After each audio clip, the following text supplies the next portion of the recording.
Mesdames et messieurs, bonsoir, bienvenue dans votre émission Média Pro, l'émission qui décrypte pour vous l'actualité médiatique et audiovisuelle. Bien sûr, ce Ramadan est très chargé de production audiovisuelle et nous sommes là justement pour décrypter image par image ces productions. Ce soir, on va parler des productions maghrébines et bien sûr, surtout les productions tunisiennes, mais avant tout, nous allons aborder avec un grand comédien algérien certaines facettes de la production audiovisuelle tunisienne. Avant cela, on va regarder les extraits et découvrir qui est notre invité.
والله بار بدلتوا عليا ماشي كيما في التصاور. توحشتكم. احنا توحشنا. توحش حاجة من الدنيا بدكم.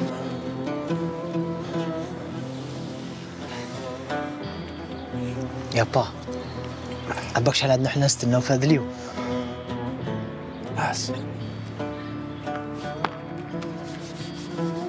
هاي نروح الجماعة كاملة بيستنوا فين هاي. خلاص أنا خرجت. شكون راهو يستنى فيها؟ عندنا سيربريز ليك. هاي نروح.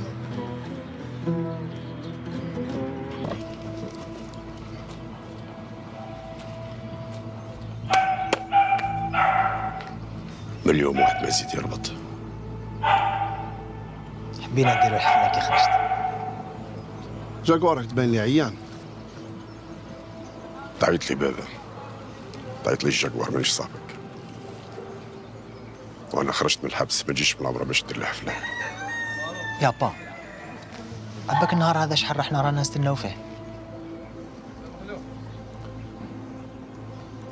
بابا العوام كامل اللي جوزتهم في الحبس. اللي غاضتني العوام هادو كامل من بعد نخرج نلقاكم كيما هكا. وعلاش يابا؟ ولادك ليزون واقفين على رزقهم، ناس كامل تقادرهم، حتى يما حنا نصرفوا عليها والله ما توشي دراما.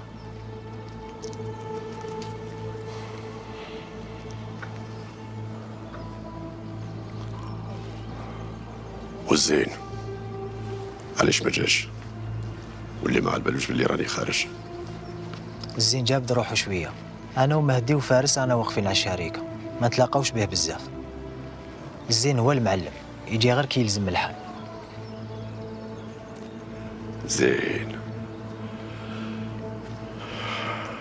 زين ولا معلم على ولادي. 20 سنة وانا في الحبس، عام بعد عام، الشد غير في ربي سبحانه. ماتت يما، مات بابا، صرا اللي صرا. تمنيت كي نخرج نلقاكم كل واحد الدبلوم تاعو خدام عند روحه. نلقاكم خدامين عند الزين ووليدو. لا با ما كاش منها. بابا ولادك دي باترون كيما انت، سقسي علينا.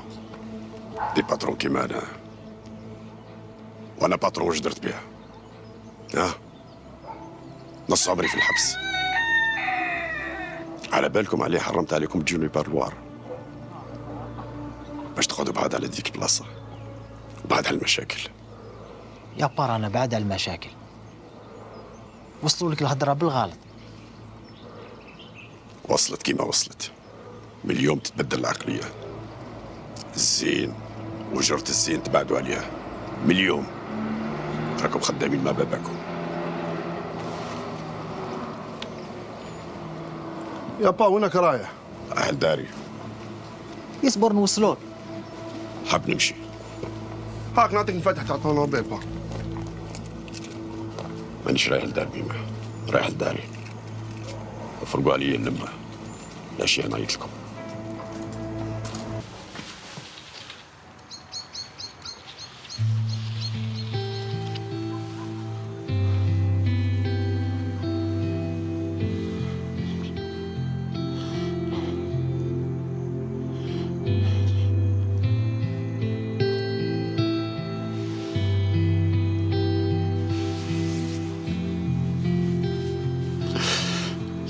سمحيلي ما سمحيلي،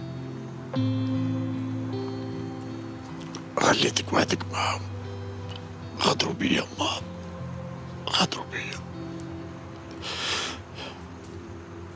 السنين اللي جوزتهم في الحبس ما يبانوش قدام وجهات فرات. Voilà, c'était des extraits du feuilleton Dmoua Loulia diffusé sur Samira TV et nous avons le plaisir ce soir d'accueillir le grand comédien Hassan Kchache. Bienvenue au Sahaf Torak. ميرسي صحفتورك صحفتوركم كل الموند صحفتور اللي راهم يتبعوا فينا sur les écrans de Alger 24 et content d'être avec vous pour une première sortie médiatique.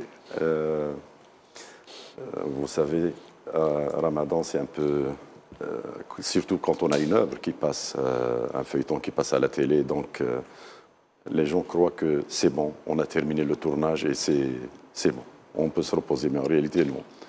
On accompagne le produit, on est là, on ne sait jamais, fait la des promotion. trucs techniques, la promotion et tout ça. Donc le vrai repos, c'est à deux niveaux, c'est le retour, le feedback du feuilleton qui donne une satisfaction pour le comédien, pour le technicien, réalisateur, producteur, tout le monde. Et le deuxième, une fois on termine carrément la diffusion, on peut décrocher et prendre des vacances. Hassan, depuis quelque temps, tu réalises beaucoup de productions audiovisuelles, notamment de feuilletons. On t'a vu dans le Khawa, on t'a vu dans Masha'ar et actuellement sur ce feuilleton. Aujourd'hui, tu es un peu divisé entre le cinéma et l'audiovisuel, plutôt la télévision. Oui, mais je crois qu'il faut trouver un certain équilibre parce que le cinéma, c'est une passion. Ouais. C'est notre environnement. Voilà, c'est autre chose, mais il faut aussi quand même, dans la mesure du possible, bien sûr, faire des feuilletons et rester en contact avec le large public, parce que la télé, c'est ça la spécificité de la télé. Donc il faut rester connecté avec son public, proposer, et quand l'occasion se présente pour proposer un nouveau rôle, voilà, il faut se lancer. Quel équilibre comme l'année passée, j'avais des propositions pour la télé, mais je m'étais engagé avec Yasmine dans le film de Sidi Lakhdar Ben Khlouf. Voilà, pardon, oui. Yasmine Chouer, qu'on salue, ainsi que toute l'équipe. Elle est en montage, je crois, non? Normalement. Elle est terminée en principe. En post-prod. Post-prod, voilà, elle est montage. Donc à quel niveau, je ne sais pas maintenant. Ouais. Donc, il fallait faire un choix. J'étais plus penché vers le XVIe siècle, le nouveau personnage, Sidi Lakhdar Ben Khlouf, la poésie populaire. Je rappelle que tu as joué également dans l'Andalou. Hein? L'Andalou, oui. Ouais, de Mohamed Chouir. Avec Chouir. Et avant, dans... L'Arche du désert. L'Arche du désert, voilà. Donc, mais avant cela, tu as été, disons, spécialiste des films révolutionnaires. Tu as commencé avec... Spécialiste, c'est ce qu'on dit, hein, ou un comédien des films révolutionnaires. Tu as commencé avec le film C'était la guerre avec Ahmed Rachdi et Maurice Felvik. en 92 déjà, et C'est puis ça. tu as fait Ben Boulaïd, bien sûr, le rôle qui t'a fait connaître sur le plan national. Exactement. Voilà. Faisal Matawi, tu connais le parcours de Hassan Kchache. Que penses-tu de la prestation? Parce que tu as eu des remarques sur la voix. Le personnage est un personnage composé. Alors, dis-nous un petit peu ce que tu penses justement de sa prestation sur la voix.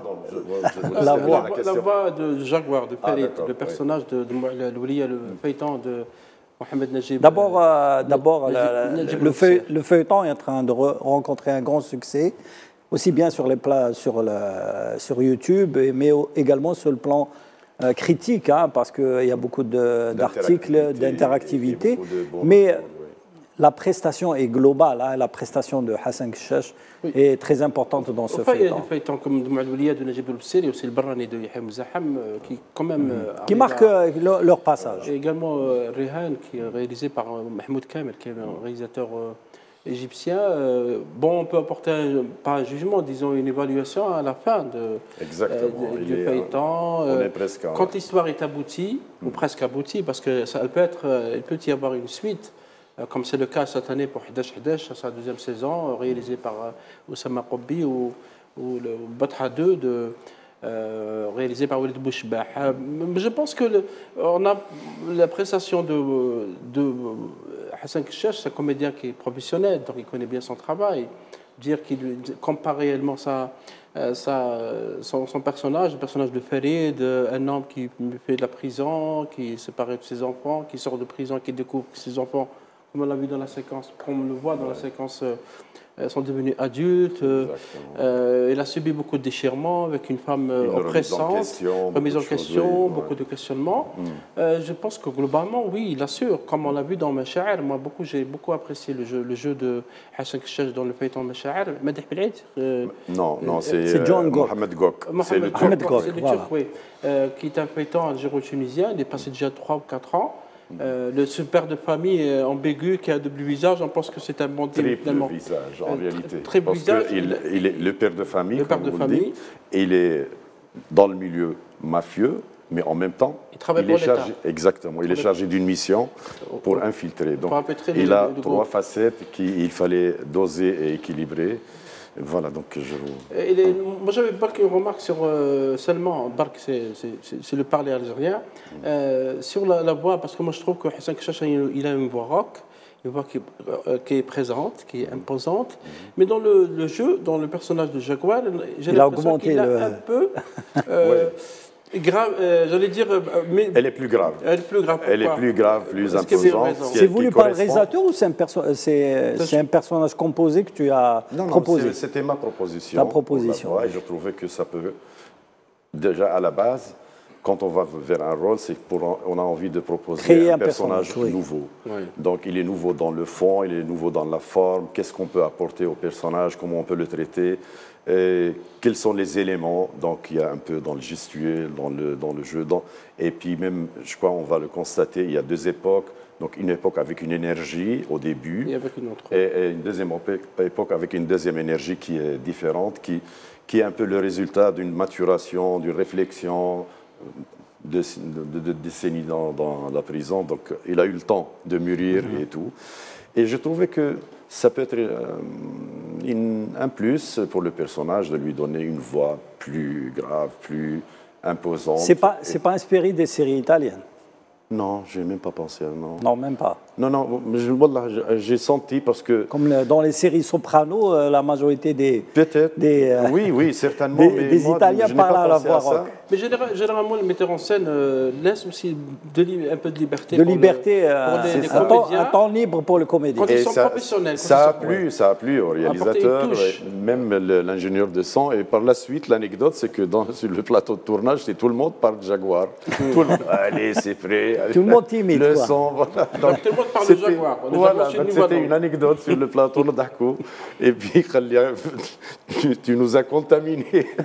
C'est bien, plusieurs Jaguars à la fois. Pas l'actrice. L'actrice, non. Le média, je ne t'imite pas.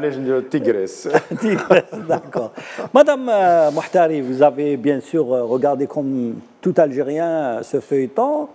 en tant que spécialiste de l'art, du patrimoine, mais également critique d'art, votre avis sur l'impact de ce feuilleton sur la société algérienne. On est très, très influencé par les feuilletons. On se rappelle le phénomène Dallas, on se rappelle le phénomène des séries américaines, les séries brésiliennes, aujourd'hui les séries turques et même égyptiennes. Coréennes aussi. Coréennes, ils n'ont pas le passage très fort par rapport à ces séries. Aujourd'hui, est-ce que les feuilletons algériens ont un impact sur la société? Est-ce qu'ils s'identifient comme ils s'identifient au cinéma? Merci d'abord, Sahaf Tourkoum. Je tiens d'abord à souhaiter la bienvenue à M. Hassan Keshesh, dont je suis fan. Je pense que c'est une icône du cinéma algérien. Donc, j'ai vu pas mal de travaux, par exemple Khawa, par exemple Masha'ir, Mustafa Ben Boul'id. Donc, c'est à titre d'exemple. Vraiment, c'est. Revenons à votre question. D'abord. Vous savez que maintenant, l'émergence du drame algérien, je trouve qu'il avance à grands pas. Maintenant, puisque c'est né de la société et ça reflète notre société. Donc, plus on reflète le vécu, plus les gens s'accaparent de ce patrimoine. Par exemple, de nos jours, moi personnellement, je regarde les feuilletons algériens. Je n'ai pas besoin d'aller regarder un feuilleton égyptien ou syrien. À titre d'exemple, parfois des séries turques, oui, parfois. Mais sincèrement, par exemple, parlons du mois de Ramadan, on est branché algérien. Pourquoi? Parce que Dmoua Loulia, comme je l'ai dit, ça parle du vécu de femmes, beaucoup de souffrance, d'endurance. Et puisque ça parle de problèmes de femmes, je sens que même les sondes montrent que beaucoup de gens se sont identifiés dans le feuilleton. Et beaucoup de femmes sont branchées, hein, attention, dans notre société, rien ne se cache. Donc vraiment, elles sont branchées sur Malolia parce que ça parle de leur peine, de leur expérience, qui ne sont pas aussi faciles qu'elles apparaissent. Donc c'est vraiment intéressant. Parlons des feuilletons algériens ou du texte algérien. Moi, je pense que le texte algérien a vu beaucoup d'innovations ces dernières années. Bon, si on parle à peu près après l'indépendance, c'était plus révolution, plus... c'est-à-dire... on était soudés à une période assez importante de notre vécu. Mais maintenant, à travers le Khawa, par exemple, on a vu l'innovation d'un texte nouveau. De thèmes nouveaux. Même dans le parler, c'est-à-dire le script, il y a vraiment une émergence de nouveautés. Mais il y a aussi, pardon Madame Ahtari, il y a aussi le changement de décor. Avant, les feuilletons algériens, c'était dans les cités, les appartements. Voilà. Aujourd'hui, c'est dans les palais. C'est l'ouverture. Dans les villas. Voilà. C'est l'ouverture vers une fashion dans l'habit, dans le décor. Et donc ça a vraiment saisi le spectateur. Et c'est ce qui a donné, à travers le Khawa, personnellement, j'ai été branchée algérien. Et c'est après, on a commencé à vraiment attendre le mois de Ramadan pour découvrir d'autres contextes algériens, purement algériens. Le Khawa, c'était vraiment un tournant. Oui. C'était un tournant dans le drama algérien. Une grande innovation. Parce qu'on avait le tournant, à un moment donné, le drama algérien, les feuilletons ont commencé à ronronner dans le drama social. J'aime bien le terme ronronner. Ronronner, parce qu'on se répétait, le divorce, la femme battue, bien qu'il y ait encore la femme battue aussi dans le Moualoulia, des thématiques déjà explorées. Donc le téléspectateur algérien qui est maintenant branché sur les plateformes, Netflix, Apple Plus, Watch It, Shahid et toutes les plateformes, c'est ce qui se fait ailleurs. C'est les séries, comment ils sont faites, les décors, comment ils sont plantés, comment on choisit la musique, comment on choisit les comédiens. Donc le téléspectateur est devenu exigeant. Il veut un drama de qualité. Il aime bien voir algérien, mais il veut voir de la qualité. Faisal, quand tu parles de la qualité, est-ce que tu parles de la qualité de la mise en scène, du scénario, de la comédie? Parce que quand on évoque les feuilletons dramatiques, les années 90, etc., c'était, comme j'ai dit, dans un cadre très, très social. Hein. On est passé. Il y a eu un tournant dans le feuilleton algérien, et on n'en parle pas beaucoup. On parle souvent يقول لك le tournant c'est le Khawa, mais il y a un autre tournant, c'est Jamal Fezzaz. Oui. Jamal Fezzaz qui a introduit un petit peu disons, le choc des cultures, le choc entre les riches et le pauvre, entre le faste et le misérable, etc. Donc, c'est à partir de cette période, malheureusement, Fezzaz nous a quittés et il y a eu le phénomène des années 2000 et 2017, parce que le Khawa c'est 2017. C'est le drama de Jafar Qassem. Et il y a eu quand même des tentatives de sortir du feuilleton dramatique algérien un peu tqil, un peu long. Un peu lourd, oui, parce que les créateurs, et les producteurs... la façon de filmer, il faut remettre... A changé. C'est plus les plans séquences très longs, etc. Aujourd'hui, il y a le mouvement, il y a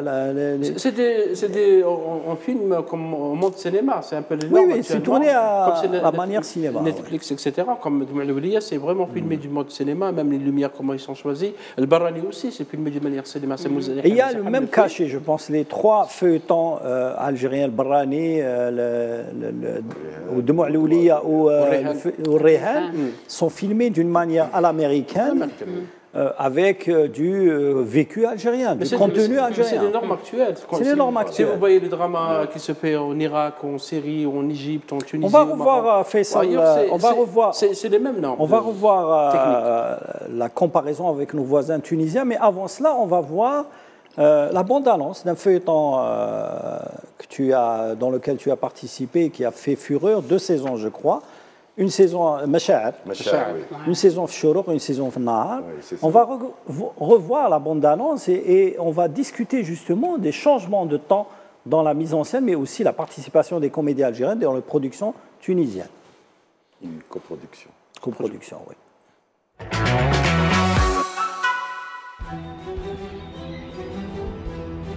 Ammar.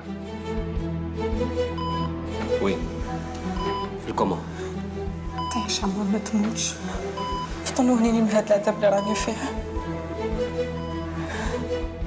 انا هاد القضيه ما نش نسمح فيها مهما كان الحال ويلو كان نخسر حياتي. نوع من الناس قادرين ياكلوك ويبلعوك. جعفر الصادق هو ابو عمار الصادق. كيفاش؟ ولدي هو العائله تاعي كامل، العائله خط احمر. يا معمار مازال حي وما ماتش.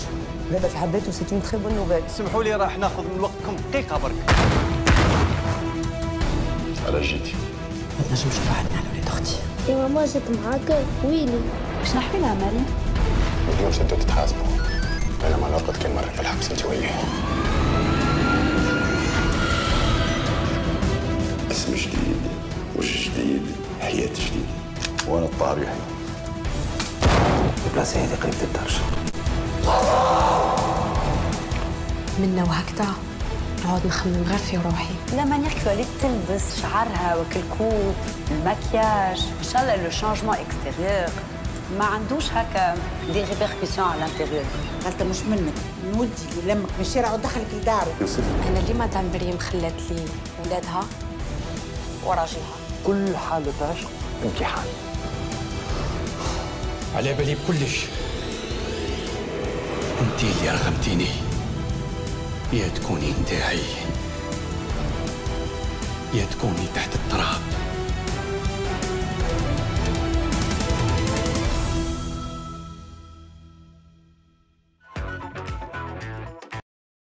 Voilà, c'était la bande-annonce de Machar, seconde saison, je crois, avec en 2021 diffusée sur Chourouk.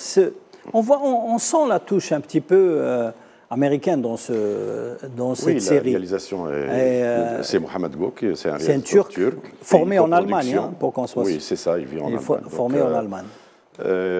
Une coproduction. Et c'est lui qui a réalisé le feuilleton qui n'a jamais été diffusé, Tilk al-Ayyam, qui devait être diffusé sur Chourouk, qui n'a pas été terminé en fait. Oui, oui. Donc c'est le même réalisateur et on a fait avec lui aussi Millionnaire. Millionnaire, oui, voilà. Qui est une comédie, série comique. Une comédie, exactement. C'est la seule fois où c'est de la comédie, non? Voilà. Oui, c'est la première fois qu'il faisait ton millionnaire. Oui, ouais. Il était pas mal, oui. C'était un truc léger, sympathique, à la Casa des Papel, Robin des Bois. Oui, c'est des voleurs, mais de bon cœur. Donc, Sympathique. des fois, ils font des casses, mais le butin, ils le distribuent à des bons nécessiteux.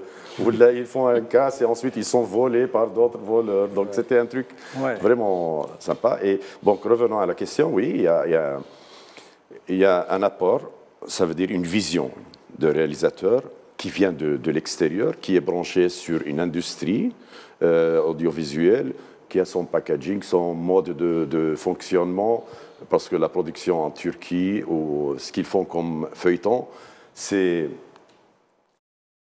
toutes les semaines. Oui.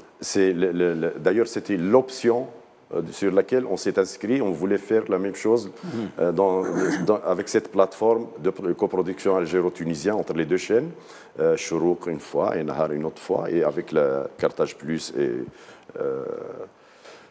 enfin les chaînes tunisiennes, avec une réalisation turque. Donc il y avait un apport technique, une vision, parce que le réalisateur quand même il a une certaine expérience, et avec un DOP turc, les chefs de poste, mais les techniciens, on était moitié algériens, moitié tunisiens, le montage financier moitié-moitié, et c'était un projet ambitieux pour faire une plateforme, peut-être elle sera ouverte à d'autres participants qui vont venir après d'autres pays, qui vont participer, pourquoi pas, et faire un peu une plateforme qui va faire l'émergence des acteurs et du potentiel technique et artistique algérien et tunisien. Et je crois à partir de là, on peut vendre le produit. C'est quand on crée des stars, où on profite de ce qu'on a comme comédiens et techniciens, et on peut les vendre sur le plan régional et international. Et donc, les gens vont avoir des idoles ou des stars à suivre, ou des bons comédiens et comédiennes.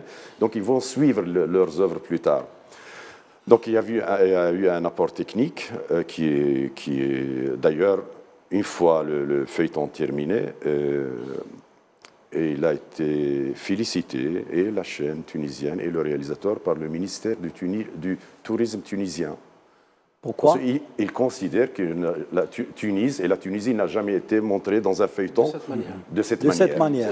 Et a fait que l'année prochaine, pour la deuxième saison, ils ont sponsorisé certaines productions. Voilà, dans la production ministère de la Culture. Donc, ça veut dire que oui, nous avons cet atout, et on ne peut pas comparer.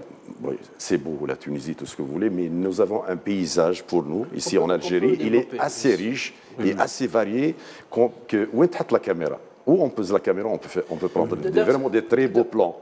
C'est pour ça qu'il faut saluer le travail qui est fait par Walid Bouchbah dans la... J'allais rebondir sur ce point que l'une des productions, la série Maïna. Voilà, l'un des points forts de cette ouverture aussi de l'audiovisuel, c'est s'ouvrir vers un paysage et profiter au maximum. La variété de paysage. Exactement. Donc, ils nous ont fait Sahara, Darouhna, mais là où on pose la caméra, on a vraiment quelque chose de magnifique. Donc c'est un atout. Les producteurs étrangers et les réalisateurs, lorsqu'on les rencontre dans les festivals ici ou ailleurs, nous parlons tous de ce pays multidécor. Parce que vous pouvez avoir des décors naturels dans les Aurès, en Kabylie, à Ghardaya, dans l'Orsinis, dans la région de Tlemcen, dans du toit de Gourara, etc. Je voulais rebondir sur l'idée de Mohamed El Gokh. C'est un réalisateur, c'est vrai pour moi à l'école allemande, mais l'école turque du cinéma est une grande école aussi. Vous avez Ceylan Belic qui a eu au moins deux palmes d'or à Cannes, et je pense que Ceylan Belic sera en Algérie après le Ramadan. J'espère qu'il va venir parce que théoriquement, il va se charger du jury du Festival international du film méditerranéen d'Annaba. Et c'est tant mieux qu'il vienne parce que Hassan Kchache est le directeur artistique. Oui, mais peut-être qu'il en dira un peu plus. Il va nous donner quelques scoops. On aura une conférence de presse. Tu vas nous donner quelques scoops. Bien sûr. Pour continuer ce qu'a dit Hassan, oui, et je pense qu'il faut aller vers la coproduction algéro-tunisienne. Pourquoi pas aller vers la Turquie? Parce que la Turquie, il y a des écoles de maquillage, il y a des écoles de décor, il y a des costumes, il y a des studios. Il y a des concepts aussi qui se vendent en Turquie. Maintenant, c'est quelque chose un packaging. On a le feuilleton, on a le décor, on a tout, et on fait la version algérienne, la version égyptienne, la version libanaise. Maintenant, ils vendent ça aussi. C'est-à-dire qu'il profite des décors et du scénario et de Je te vois sourire, Reda Domaz. Est-ce qu'on a un décor magnifique à la Casbah? Pourquoi justement ça ne revient pas dans شوف les هي يسمح لي صحافتكم déjà أنا je pense que c'est pas un décor ou une mise en scène ou qui font un film. Le décor c'est important pour C'est important, je sais que c'est important. Pour ça, quand on a un comédien qui change de registre autant que lui et avec art et manière, on ne peut qu'en être fier. Déjà, ça, c'est beaucoup. Et derrière lui, il y a tous les métiers qui suivent. Il y a le réalisateur, il y a le directeur photo, jusqu'à l'accessoiriste et au garçon Ça, le grand plus est là. Le grand plus est là. Maintenant, techniquement, on a les films et tout ça, qu'elle appelle que... Mais moi, je suis content qu'on ait enfin quelques comédiens qui savent, qui peuvent camper plusieurs rôles dans différents registres. Où ils se m'amselko, parce qu'on a eu de grands comédiens qui sont coincés dans le rôle du père ou le rôle de la mère ou toujours, c'est pas normal. Moi, je voudrais revenir vers ton parcours, Hassan. J'avais peur que tu restes bloqué ou enfermé dans le registre des films révolutionnaires. Parce que tu as fait quand même 4 productions avant de passer. 5 avant de passer en attendant Les Hirondelles, qui est un registre totalement différent de ce que tu fais dans le cinéma. Les Hirondelles, oui, c'est ça. Karim Moussaoui, chronologique, oui, c'est ça, oui, c'est vrai. C'est un registre totalement différent. On ne parle pas du feuilleton. Le feuilleton, c'est un changement de cap. Voilà. Mais le cinéma aussi, parce qu'il y a des comédiens qui ont campé des rôles de films de révolutionnaires, après ils sont recrutés nulle part. Non, pas seulement du comédien, aussi il y a des réalisateurs qui ne prennent pas le risque. Il y a deux niveaux de responsabilité. Bon, on parle, ça veut dire en fonction de ce qu'on a comme production. Parce que si on double ou triple les productions, que ce soit audiovisuelles ou cinématographiques, on aura plus de chances à avoir des rôles différents ou certainement les approches seront différentes. Tout à fait. Mais au final, des fois, certains, ils sont dans la facilité de casting. On a envie d'une personne qui est gentille, donc on va choisir celle ou celui qui a joué gentil la dernière fois. Et d'autres, non, ils sont dans une autre vision. Non, je vais donner à contre-nature. Non. Celui qui a joué gentil, et comme ça, je peux le diriger, je peux le provoquer. Il y a ça. Il y a aussi le comédien, des fois, selon ce qui est disponible, mais selon ce que lui propose, des fois, peut-être il se sent plus à l'aise. Mais au final, pour continuer et pour survivre et continuer à vraiment à éprouver du plaisir au final. Parce qu'on fait ce métier pour le plaisir, il faut vraiment changer de temps en temps, faire des propositions artistiques différentes.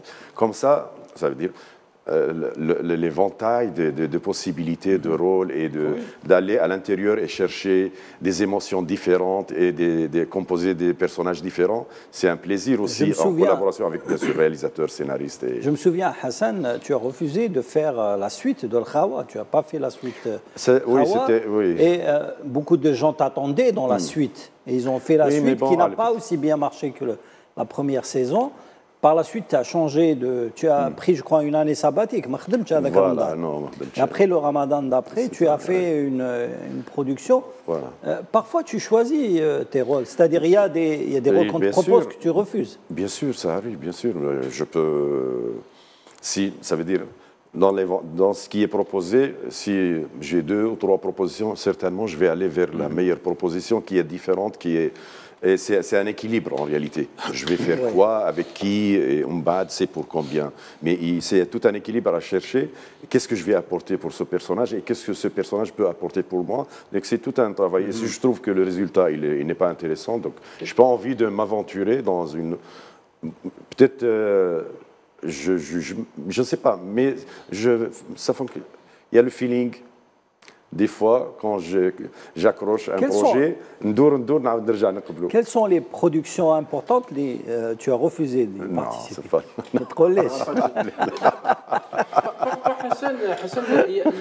Moi, j'en connais quelques-unes. Parfois, il y a de la paresse des comédiens. Il y a des comédiens qui sont paresseux dans le sens où ils veulent jouer de la facilité.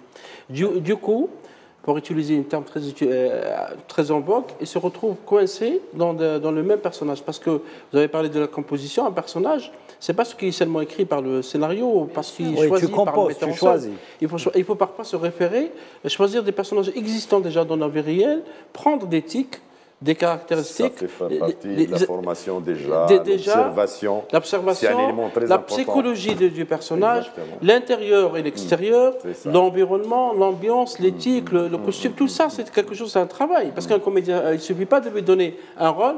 Hassan Keshesh, vous allez jouer le jaguar Farid, vous allez voir un peu quelque part quelqu'un qui parle avec une voix rauque, etc. Non, quand on est professionnel, on prépare son rôle pour le réussir. Parce que la réussite ne vient pas comme ça. Il faut incarner. Le metteur en scène peut bien vous diriger, mais si vous jouez mal. Puis cette préparation, où le personnage, bien sûr, a un bon pourcentage, il est établi, défini, il est sur papier déjà. Il n'est pas vivant. Il suffit de tourner la première scène, c'est bon. Il est vivant. Il prend des reliefs et il marche khlas. Il devient un personnage qui vit, qui respire. Et ce personnage, il y a un petit pourcentage qui peut être, ça veut dire, il est dans l'évolution permanente. Ça veut dire qu'on peut apporter toujours des choses ressenties. Parce que quand on campe un personnage, des fois, il y a des choses que je dis, non, ça, je ne peux pas le dire. Pourquoi tu ne peux pas le dire? Parce que le personnage, voilà comment il réfléchit, voilà comment il réagit. Donc, on peut trouver toujours des trucs, des zones intermédiaires.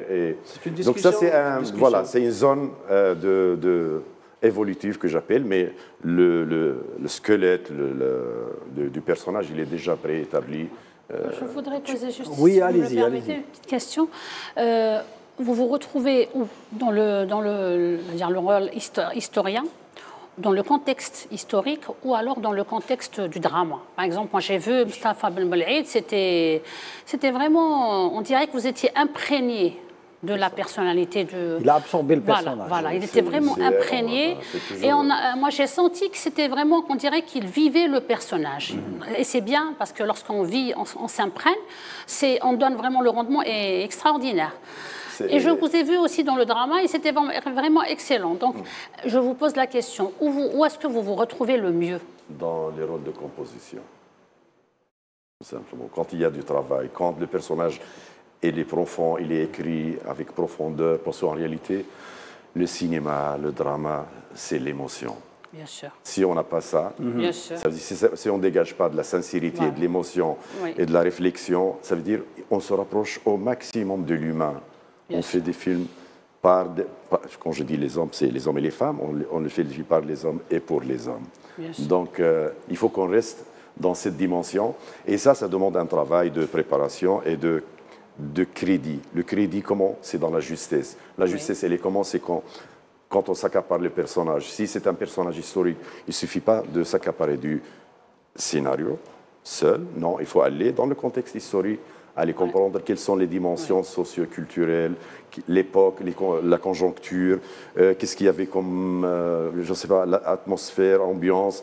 Tous ces éléments, il faut les ramener pour que par la suite, le dialogue, quand il sort de la bouche, c'est moi qui le dis, en réalité. Même le dialogue, Hassan, il doit être convaincant. Oui.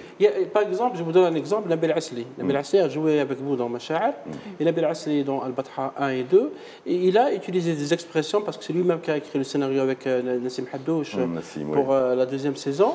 Il y a des expressions qui sont passées dans la rue. C'est ça. Ça, c'est la force du cinéma et la force du drama. Ça, c'est la force du texte et c'est la force du jeu. Parce que quand le comédien arrive à convaincre les vieilles, les enfants, les hommes âgés, etc., et les gens reprennent, ils lui saluent dans la rue, ça veut dire que c'est une réussite. Et pour arriver à ça, il faut être convaincant et sérieux. Et sérieux. Et voilà, bien sûr. Et ça fait plaisir déjà. Ça, c'est le feedback. Et comme on disait tout à l'heure, c'est qu'on a récupéré le public. Maintenant, il est en train de regarder algérien. Et en réalité, ça, c'est lui qui voulait. En réalité, c'est le public qui a poussé et qui a demandé et qui a exigé je veux des produits qui me, voilà, je veux de la qualité, je veux quelque chose qui me représente, j'ai envie de me regarder, de me voir. C'est grâce au public qu'on est en train d'avancer dans un but, bien sûr, d'essayer de se mettre au même niveau avec, ou peut-être, pourquoi pas, les dépasser. Bien sûr. Reda Doumaz, dans le passé, on avait le public algérien, le téléspectateur, chaque Ramadan, il avait le droit à un seul feuilleton. Oui. Aujourd'hui, il a le choix entre 5 à 6 feuilletons. Il ne peut pas les suivre. Parfois, il ne peut pas les suivre, mais il doit faire le choix. Bien sûr. C'est ça le plus difficile aujourd'hui. Avant, on avait une seule télévision, une seule chaîne. Aujourd'hui, nous avons plusieurs chaînes. Nous avons même plusieurs dizaines et centaines de chaînes grâce à la parabole. Aujourd'hui, le public, il est un petit peu appelé à faire un choix parfois difficile. Et c'est pour ça que les producteurs, et notamment les comédiens, essaient de se donner à fond pour apporter, essayer de capter le plus. Dmoua Loulia a eu une audience, il y a aussi le Barrani, il y a eu aussi Rehan. L'audience aujourd'hui, elle est divisée en 3, voire même en 4. Ils ont fait un sondage. الحكا بين شروق وسميرة تي في. Entre les 3 paysans, il y a le Barrani, le Doualoulia et le Rehan, il y a aussi Intiqam Zaman. ما خليش لافي تاعي. Non, une parenthèse. Intiqam Zaman d'Elsben Cherny sur la NTV qui est en 4e position. Pour la comédie, c'est le Batha qui se détache de très loin entre les dramas et les comédies. Moi, je suis capté toujours par une production où je vois des comédiens qui n'utilisent pas beaucoup ce qu'on appelle chez nous l'irtijal, l'improvisation. Oui. Parce que l'improvisation, oui. Mais la bonne improvisation. Oui, mais il y a l'improvisation. Il y a des grands comédiens, sans les citer, utilisent l'improvisation et ça réussit. Oui, quand je parle d'improvisation, c'est que ما تخلينيش ندوفيني باللي انت كنت tu faisais rire tes copains بعد وليت comédien. Non, un comédien c'est autre chose. Un comédien c'est autre chose. Mais parce que c'est pas un farceur, c'est pas quelqu'un qui raconte des blagues puis il fait rire beaucoup de gens donc il est bien. Non, c'est pas un gars qui passe à la télé parce qu'il est édenté. Non. Un comédien, c'est autre chose. Un comédien, c'est un bagage derrière, c'est une expérience. C'est des douleurs, c'est des joies aussi. Je te vois venir. Hein. Oui, bien sûr. Oui, je respecte beaucoup les arts quand ils sont faits par leur... Alors, il y a un phénomène nouveau. Il y a un phénomène nouveau, Reda, c'est l'apparition de l'action, notamment avec ce qu'on appelle les guns, les pistolets. Il y a beaucoup de films aujourd'hui, on voit le pistolet se balader dans les feuilletons, chose qu'on ne voit pas dans notre société. Dans Dmoua Loulia, ما كاش بزاف. Mais كاين d'autres feuilletons où on voit la violence presque ce qu'on appelle la question. Est-ce que cette violence existe vraiment dans notre société, on ne la voit pas? Oui. Si oui, pourquoi on ne la voit pas? Elle est sous-entendue. Mais la violence, elle est sous-entendue, comme l'a dit madame, mais aussi la violence, si vous lisez les rapports des services de police ou de gendarmerie nationale, les agressions dans les rues, les homicides, les femmes battues. Pas avec des armes. Non, il n'y a pas des armes, il y a l'utilisation, bien sûr. Non, parce que dans les feuilletons, il y a ce qu'on appelle le grand banditisme. On dégaine trop dans les feuilletons. Mais ça, c'est de la... On dégaine beaucoup. C'est de la fiction, après tout, parce que, pardon Hassan, le drama n'est pas supposé apporter une miroir de la société. Le drama peut contribuer à poser le débat. Après tout, les guns, etc. On sait qu'en Algérie, c'est interdit de porter des armes. De toute façon, un pays qui a souffert de la violence et du terrorisme, c'est pas possible de porter une arme. Il n'y a que les services de sécurité qui ont cette légitimité de porter des armes. Pourtant, on le voit dans les feuilletons. Mais c'est une fiction. C'est une fiction. Je suis désolé. C'est juste une fiction.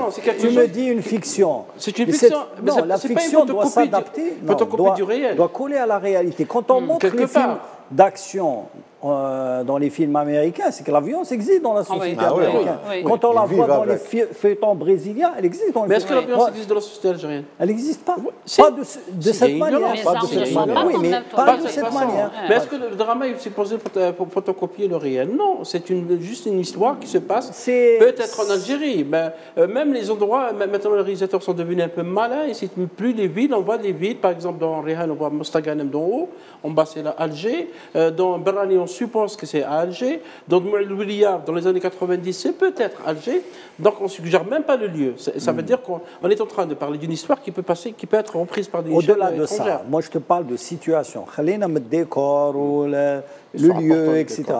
Mais parfois tu vas, qu'il y a des films,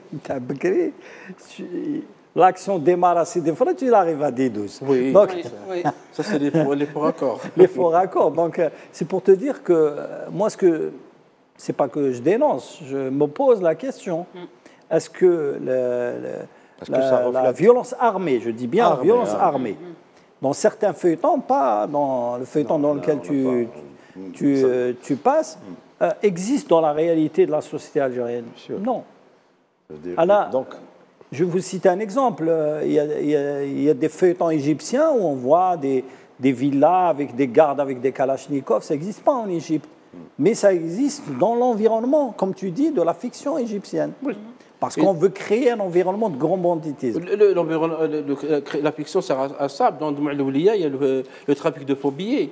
Est-ce qu'il y a le trafic de faux billets en Algérie? Oui, ça existe.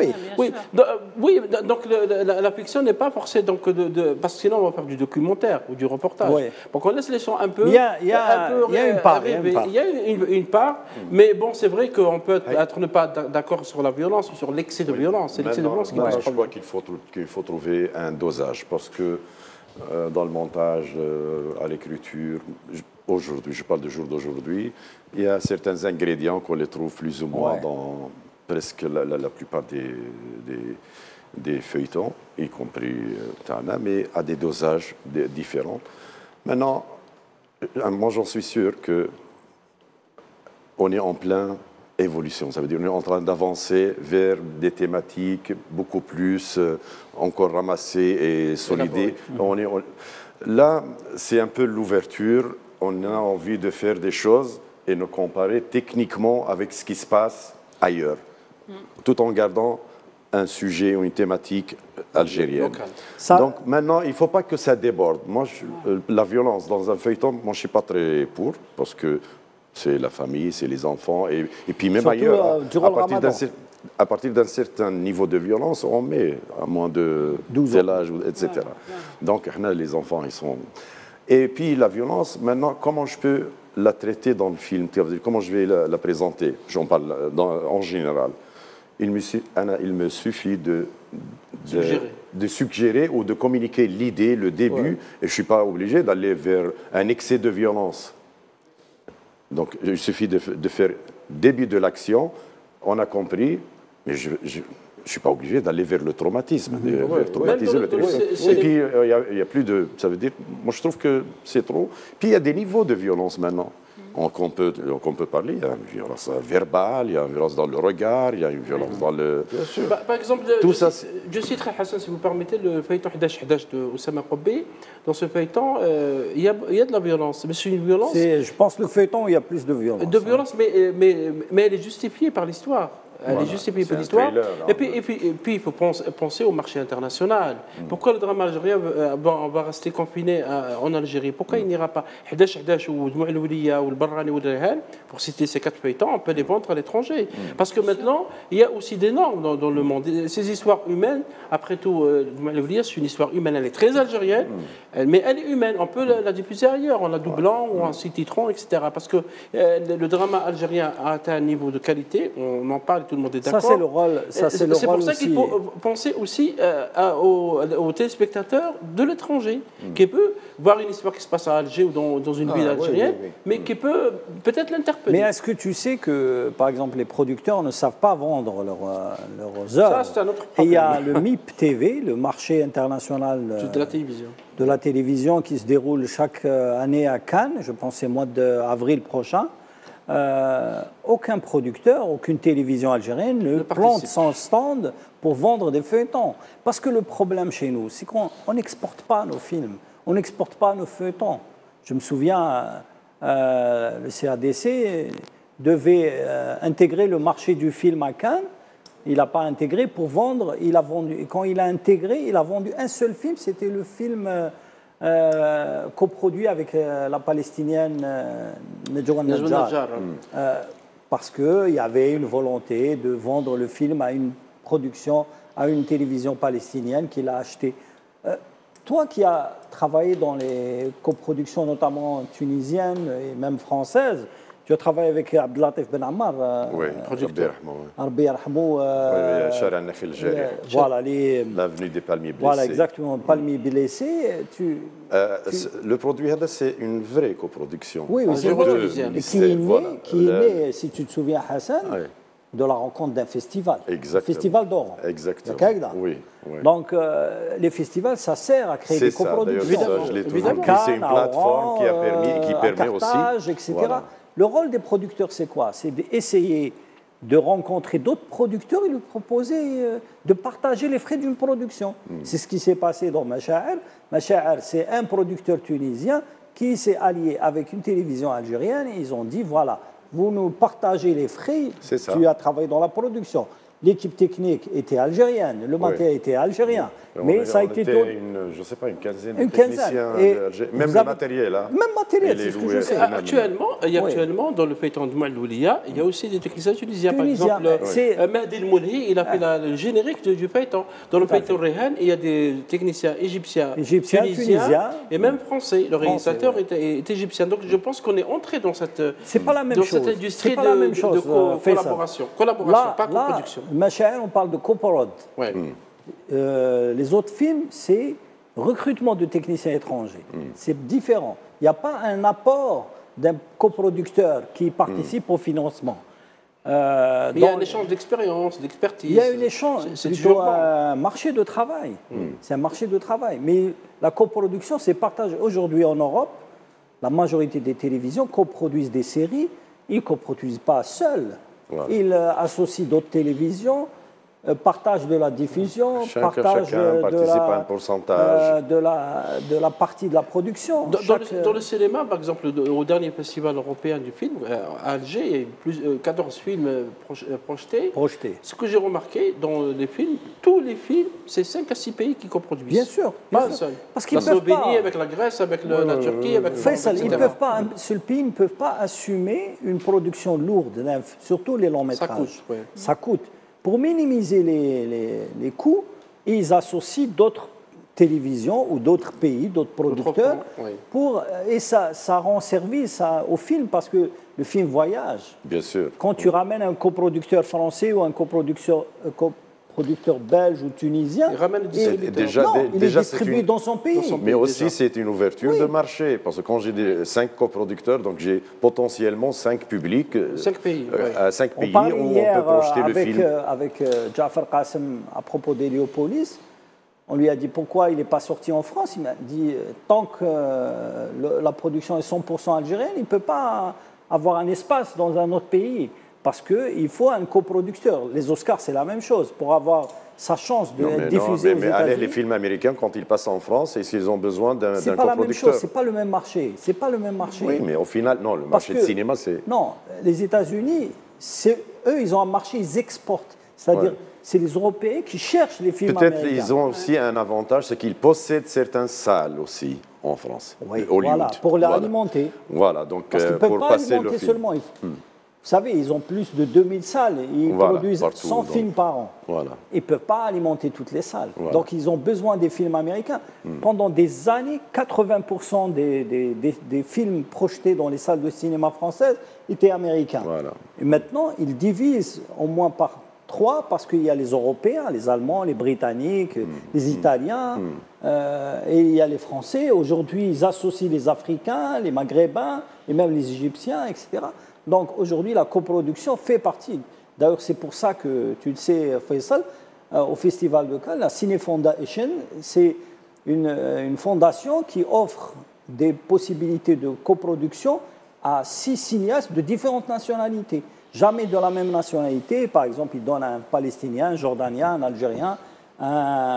Et il divise les continents, c'est-à-dire il y a l'Asie, il y a l'Europe, il y a l'Afrique, il y a le Moyen-Orient. Je crois pour le cinéma, on va vers une industrie qui n'a pas vraiment qui n'a pas de domicile, et n'est pas domiciliée quelque part. Il y a un capital, il y a des participants d'un peu partout. Surtout, c'est la locomotive, c'est les plateformes. Donc maintenant, une plateforme, elle a de l'argent, elle peut... D'ailleurs, même certains, mais pas certains, les épisodes de Casa de Papel, chaque épisode a un réalisateur. Bien sûr, même les scénaristes. Donc ça change. On peut apporter de partout. Oui, mais je veux dire, ça va, aujourd'hui, c'est l'argent, ils ont des capitaux, ils veulent investir. Netflix s'installe maintenant dans les pays. Je pense qu'ils voudraient venir en Algérie, à mon savoir. Parce qu'ils doivent produire en Algérie. Oui, produire, pourquoi? Parce qu'ils cherchent des scénaristes, ils cherchent des réalisateurs, ils cherchent des gens qui ont de nouvelles idées. Parce que là, on est à un niveau où il faut ramener des nouvelles idées.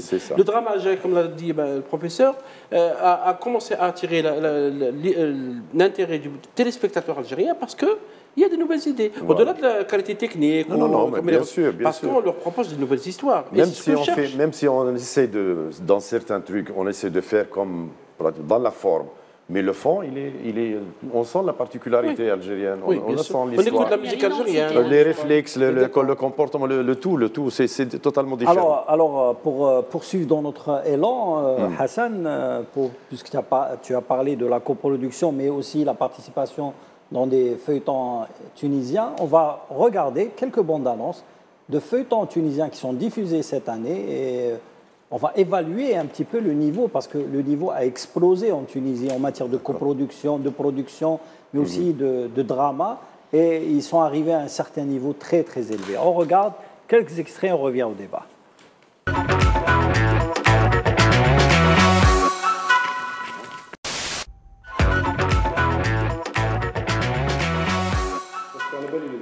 Voilà, c'était les bandes annonces de 2 feuilletons tunisiens diffusés cette année sur les télévisions tunisiennes. Bien sûr, Fellouja 2 de Sousan Jemli sur le Hawar Tounsi et Bab el-Rizq qui est diffusé également sur une chaîne tunisienne publique. Voilà, Tounsi, Al-Wataniya, je crois. Tounsi. Exactement. Et il y a également un autre feuilleton, Grouj, sur Nesma TV. Hassan, toi qui as travaillé en Tunisie, aujourd'hui, comment tu évalues le drama tunisien? C'est des années. Moi, je trouve qu'il y a des années où ils ont vraiment des productions consistantes. Il y a 2, 3... Il y a un qui a marqué justement le paysage audiovisuel maghrébin, c'est Ouled Moufida. Voilà, surtout. Et il y a Fondo aussi. Enfin, il y a des fois, on trouve 2, 3 produits en même temps qui sont forts. Cette année, je crois que celui la locomotive ou le produit phare, le feuilleton qui fait beaucoup parler de lui, c'est Fellouja 2.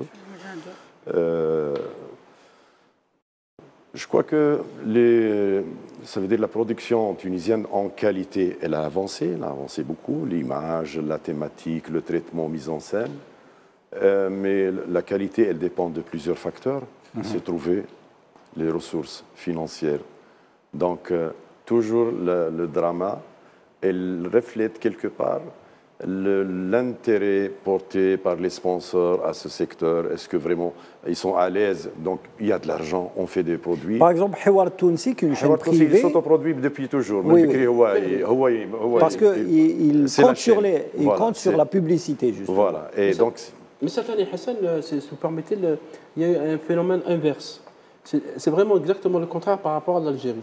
En Algérie, le drama a dépassé les comédies. Parce que, mis à part Batha 2, Darbchouch, un peu Aïla en panne, ou Sécurité Ouara, ou Bouslah, quelques comédies qu'il y a, le drama s'est imposé. Parce que les gens, aujourd'hui, parlent du drama, parlent des feuilletons. En Tunisie, c'est le contraire. Les comédies ont dépassé les dramas parce qu'il y a des problèmes de production.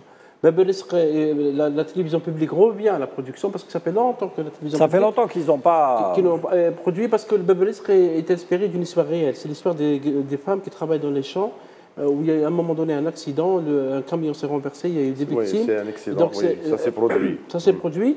Et le scénariste d'ailleurs, entre parenthèses, c'est Mohamed Ali Damaq, et c'est le même scénariste de Hdash Hdash.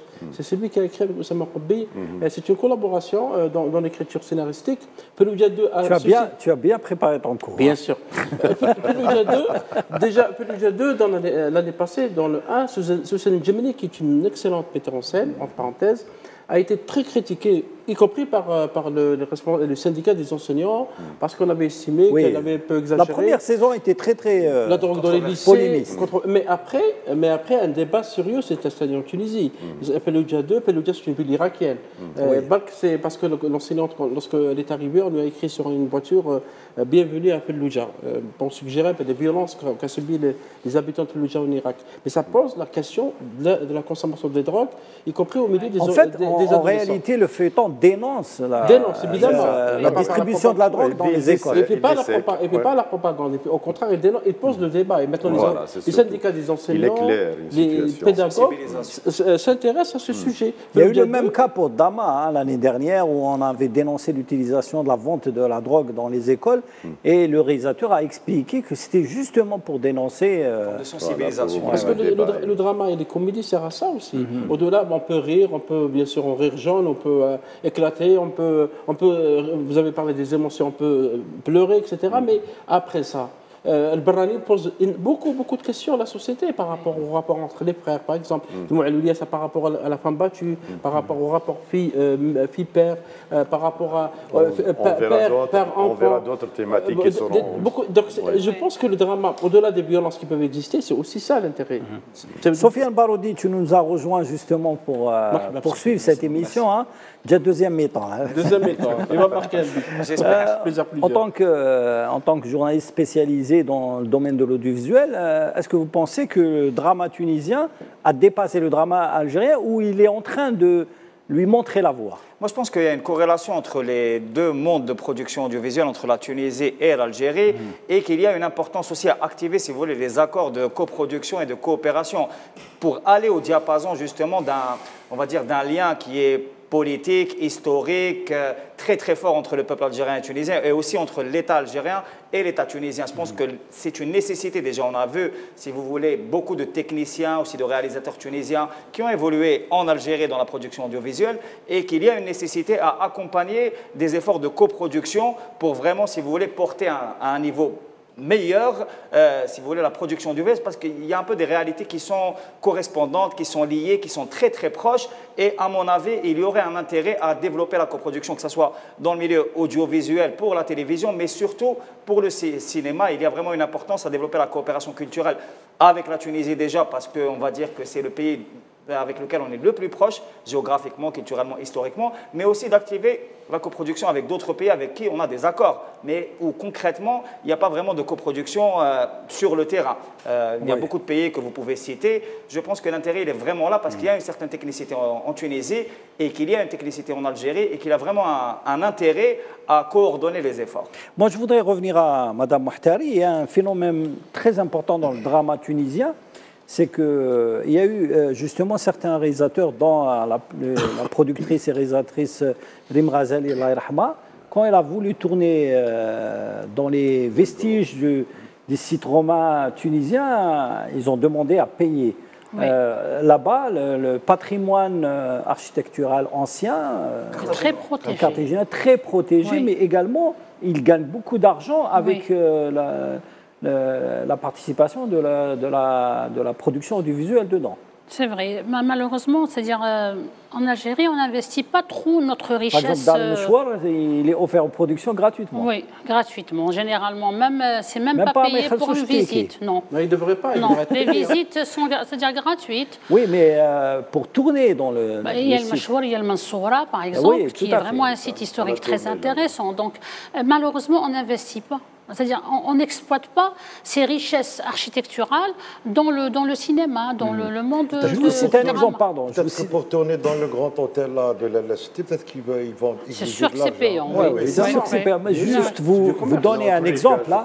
Attends, Hassan, très rapide. Juste pour lui donner un chiffre. savez, quand ils ont tourné le film Da Vinci Code, ils ont payé $2 millions au musée de Louvre. Parce qu'ils ont tourné dans le musée de Louvre. Ça restait beaucoup aussi. Les sites, par exemple, historiques à Grenade, par exemple, c'est payant pour entrer dans le harem de Grenade et c'est à peu près à 100 €. Mais ici, par exemple, à Tlemcen, les gens de... Non, je vous parle de la production. C'est-à-dire que si on veut vraiment exploiter ces richesses, il faut que ça soit payant.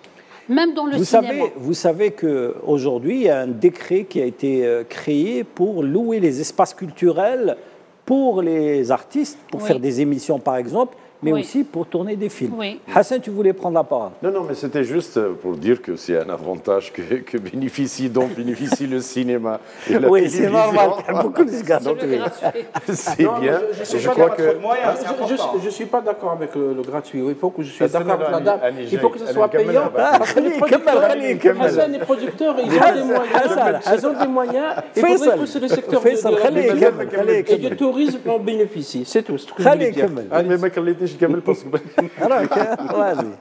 J'ai dit, ce que je suis allé dire, c'est qu'il faut trouver une formule, en réalité. Voilà. Une formule entre les deux. On aurait pu éviter tout. Vas-y, une formule de collaboration, de coopération. De coopération, où je peux exploiter... Non, il y avait un vide juridique avant. Il y avait un vide juridique. Voilà. Non, mais je veux dire, moi, je suis une production nationale. Chose qui est faite un peu partout. Il y a des avantages pour une production nationale. Je peux louer à un prix. La Turquie a un musée, je paye un prix, le Turc ne paye pas le même prix. Voilà. Je paye plus. Donc, pour la production nationale, j'ai des avantages. En contrepartie, je fais la promotion du site. Ça veut dire que c'est toute une vision. C'est toute une vision de partenariat, de la promotion culturelle des patrimoines. Allez, je parce que le mouchoir, je considère que c'est un patrimoine qu'il faut le mettre en valeur. Donc, notre partenariat, pas forcément en tant que production audiovisuelle ou même cinématographique, oui, je paye. Ça veut dire, OK, je suis aussi, il ne faut pas rester dans la gratuité, mais il faut trouver une formule. Ça veut dire mais dans un environnement. Hassan, dans les productions, ils ont un budget réservé au décor. Bien sûr. Oui, Animac. Mais si je vais, mais لو كان راح نجي هذاك لو كان ندخل في الباريم اللي راح نحطه pour une production étrangère, je l'applique à la production nationale. Jafar Qassim, quand il a tourné la première saison de Ashur al-Ashar, il a payé cher le décor de Ben Arous à Tariq Ben Ammar. Voilà. La ville de Porto Rico a gagné des milliards de dollars. Je ne dis pas de millions, mais des milliards de dollars grâce à un clip d'Espacito. Ça a été tourné dans un quartier et ce quartier est visité par des millions de touristes à travers le monde. Un clip. Donc vous voyez que parfois, des images de Mouchouar, il y a des gens qui peut-être connaissent Tlemcen, ne connaissent pas le Mouchouar, ne connaissent pas l'histoire des Zianides, donc, etc. C'est une plateforme, c'est une... Mettre en valeur. Voilà, avec le film, je vais le montrer encore et le vendre même à l'international. Donc il faut trouver la formule de coopération. Et là, on va rentrer dans de l'économie culturelle. Voilà, exactement. Mais justement, la participation, Reda Doumaz, justement, il y a un phénomène, mais Madame Muhtari, vous pouvez participer. L'apport du tourisme dans la production audiovisuelle est très important. Très important. Le tourisme et le patrimoine. Parce qu'aujourd'hui, même je pense qu'en Tunisie, le ministère de la culture est associé au tourisme dans les événements. C'est ce qu'on disait tout à l'heure. Le Carthage, par exemple. La citadelle d'El Machhour, elle date du XIIIe siècle. Donc elle est très ancienne. C'est un chef-d'œuvre zianide, vraiment extraordinaire. Il y a des pièces de Zilij qui n'existent nulle part. Mais par exemple, le film dont a été tourné La Reine d'Alger, les gens ont vu le décor, ils n'ont pas posé la question où a été tourné ce décor. Normalement, on devrait faire valoriser, mettre en valeur ces monuments, tout en les exploitant pour le tourisme aussi. Parce qu'il y a beaucoup de gens. Vous savez qu'Al Mouchouar, pas mal de fois, j'ai croisé des Américains, des Anglais, des Japonais, des Chinois. Donc, parfois, on leur fait traduction parce qu'ils ne connaissent pas la langue arabe, donc on parle en anglais. Mais c'est vraiment un pôle touristique. Je rappelle que Mme Makhtari travaille sur le site Al Mouchouar en tant que protectrice du patrimoine, mais également responsable dans cet imposant site touristique et culturel. Qui a été bien sûr rénové à la faveur de Tlemcen, capitale de la culture islamique en 2011. Il y a un film qui s'inscrit tout droit dans cette optique. Les vacances de l'inspecteur Tar. Oui. Oui, c'est vrai. C'est vrai. En Tunisie et en Algérie. Je me souviens, un ministre du tourisme algérien, il a dit dans plein conférence de presse, si vous voulez connaître le tourisme algérien, il faut regarder les vacances de l'inspecteur Tar. Bien sûr. Il y a le fameux film aussi, Yahya Dido, de Mohamed qui à la base était censé être à la base c'était censé être un spot touristique pour Alger. Ça a été transformé en long métrage légendaire. وتشوف بسكرة باتنا قسطنطين تبسة وهران Alger et بوسعادة مسيلة donc 8. Pour quel décor? لا لا حسب لك بالواحد تبسة c'était les frontières algéro-tunisiennes. بسكرة c'était la caravane qui نقولوا القلعة راهي من هي. Ouadsouf c'est les dunes وين يجيب السلاح. Alger on a vu la Casbah, on a vu Oran, on a vu la rencontre avec Messali El-Haj. Constantine la prison. Oui, Constantine la prison. شكون مازلنا. مساعدة les batailles. Beaucoup de batailles on a fait. شحال واش مازلنا. Il y a beaucoup de sites. Donc, Constantine, on a vu les ponts, on a vu les décors. Il y a beaucoup de sites, si vous permettez. Le palais d'Ahmed Bey à Constantine, très très beau. Il a été retapé aussi à l'occasion de Constantine d'Art, c'est ça le côté positif de ces manifestations. Voilà. Constantine, capitale de la culture arabe. En 2015, on a filmé les 7 remparts de la citadelle, des séquences là-bas. Il y a beaucoup d'espace, c'est un espace très très beau, on peut tourner beaucoup de films historiques. Au lieu de construire des décors, on peut, il y a la Casbah d'Alger, il y a plein d'espaces où on peut tourner. Le Bastion 23, le Bastion 23 il n'est pas du tout exploité, y compris par les télévisions. Alors qu'on peut installer des plateaux. Faisal, moi je me souviens, on a tourné là-bas. Ah, très bien, voilà. Vous savez qu'il y a ce qu'on appelle le tour, quand vous partez à Paris, il y a, pour des visiteurs de touristes, on leur montre par exemple des scènes où ont été tournés certains films, grands films. Oui. On fait la même chose à Berlin. J'étais à Berlin, on appelle ça le Berlin Tower, où on montre les séquences des films très célèbres, des fois des films de James Bond, des films d'action américains qui ont été tournés dans la ville de Berlin. Aujourd'hui, nous n'avons pas cette culture de montrer où a été tourné, par exemple, il y a des séquences de la bataille d'Alger qui ont été tournées à Télémini, qui ont été tournées à la Grand Poste. Ça, c'est le making-of qui peut mettre tout ça. Non, le making-of existe. Mais le problème n'est pas là. C'est le travail de la promotion culturelle. Ça, c'est le travail du ministère du Tourisme et des offices qui dépendent de ce ministère. Mais également, c'est des producteurs comme le CADC, Centre Algérien de Développement du Cinéma, produit un film. Par exemple, c'est Del Khadam Mkhloub, qui est un grand poète populaire algérien, la poésie Melhoun. Certains disent que la poésie Melhoun leur appartient à l'Oncalée algérienne. Voilà, entre parenthèses.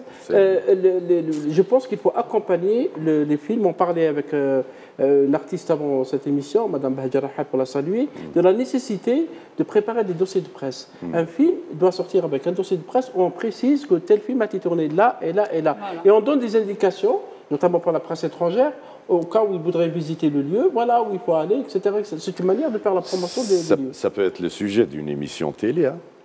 Justement, pourquoi pas, émission télé, Alger, qu'est-ce qu'elle a offert comme décor pour le cinéma algérien? Je vais vous montrer. Oui, madame. Je peux juste intervenir. Par exemple, on peut citer la maison d'Ars Betar, où on a tourné d'Ars Betar, la maison de Mohamed Dib, où il a été élevé et où il a écrit le récit de la grande maison. Donc, cette maison à Tlemcen existe toujours. Elle existe. Elle existe toujours là où il a écrit. Ils ont tourné en studio, mais la maison existe. Dans une petite ruelle, dans un quartier ancien, mais elle existe. Donc normalement, on devrait mettre en valeur. Est-ce qu'il est en état? Oui, oui. Non, je veux dire état, il n'y a pas eu beaucoup de modifications. Non. Parce que c'est très difficile de faire le film. Elle est préservée, elle a été vraiment préservée. Donc, ça c'est important. Et c'est une belle maison, bien sûr l'armoresque, le patio, mais c'est une très belle maison. Normalement, elle devrait être mise en valeur parce que c'est un patrimoine. Le mâchoire, la maison où a grandi Mohamed Dib, où il a écrit presque toutes ces pardon. Hassan, vous avez tourné dans une maison mauresque. C'était où? C'est une maison d'un privé. Le feuilleton. La maison où Aziza. Ah oui. Non, mais elle n'est pas ancienne. Le style mauresque. Mais elle est nouvelle. Elle est nouvelle, la construction. Ah, d'accord, mais le style est mauresque. Oui, c'est un style mauresque, mais c'est une nouvelle construction. C'est un choix de celui qui a. Il est excellent décor. Oui, vraiment. Par rapport à ça, il y a aussi la maison de France Fanon qui a suscité beaucoup d'intérêt international. D'ailleurs, il y a un film sur France Fanon là qui on va dire, qui va être présenté dans un grand festival international. Il y a eu un autre film, mais très peu de gens savent que bon, il y a une maison de France Fanon qui a été restaurée ici, qu'il est enterré en Algérie. Il y a même la maison de Yves Saint-Laurent à Oran. Parce qu'il y a un très grand intérêt international sur le personnage France Fanon, notamment aux États-Unis, dans des pays, si vous voulez, qui n'ont pas vraiment l'habitude de connaître l'Algérie.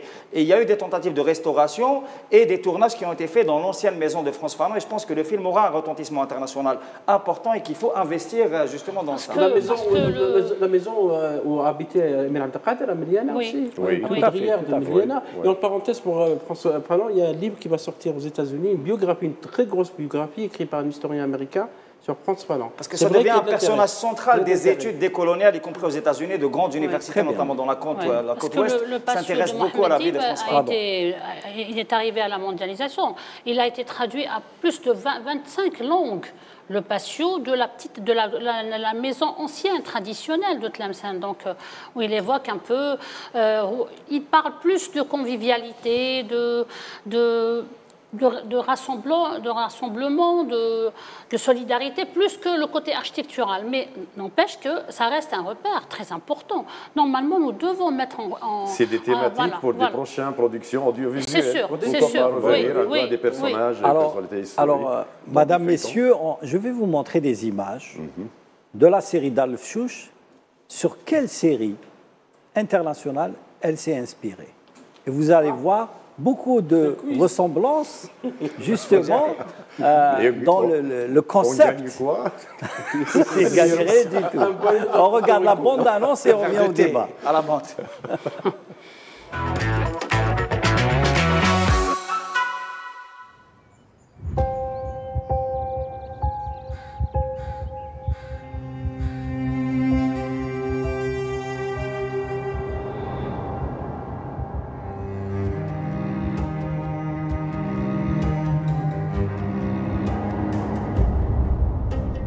إنه لمن دواعي الشرف أن أقدم لكم السيدة دوجة فشوش أرملة الحاج فشوش الله يرحمه ويوسع عليه، زوجته الثانية سابقا.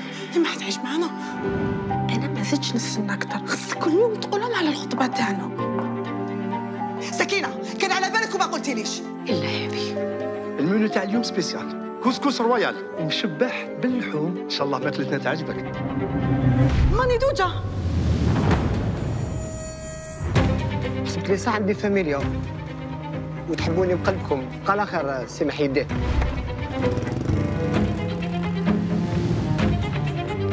يا تلبسي لبستك وتروحي لخدمتك، يا ترفدي قشك وطريق السلام. ماني دوجة راح تسيني على الورد. جامعة استعطاء عالمية ديركت. كامل على بالنا بلي انت رجل قانون وخاطيك ترافيك. وش بيها مانك دوجة؟ لازم تعملوها كما أي واحد من الفاميليا. هذه دار جدي معناتها دارها ثاني. راكو رايحين تزيدوا تحملوني شوية. لا سلوى. بصح هكذا راح نعيشوا بالخوف.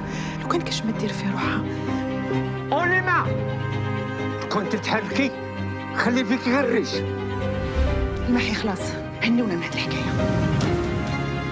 رزق باباك واحد ما درنا له، نتوما اللي حبيتوا تدوا حق ماني وانا هادشي ما سكتش عليه. لطالما حاولت التدخل بينك وبين العائلة، لكنك تعديت كل الحدود وسأعلنها حربا عليك. نبقى لي قاعد في دارك يا سي محي الدين. انت ملي حطيتي رجلك في هذه الدار وانت معولة علينا.